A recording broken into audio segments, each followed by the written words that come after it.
How to change country in Taobao. Let's get started. First, launch your Taobao app. Make sure you have already logged into your account. You'll land to the homepage. Now, at the bottom, you're going to find different option. Head over to the option account.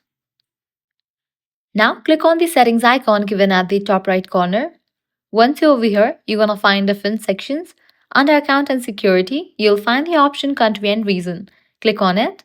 Now, head over to the option country or region.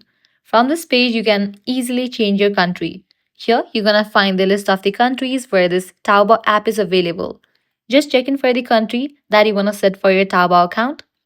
On the basis of the country that you have set, the language for the app will also be updated. So this way you can easily change country in Taobao. If this guide helped you out, don't forget to like, share, and subscribe to our channel. Thanks for watching.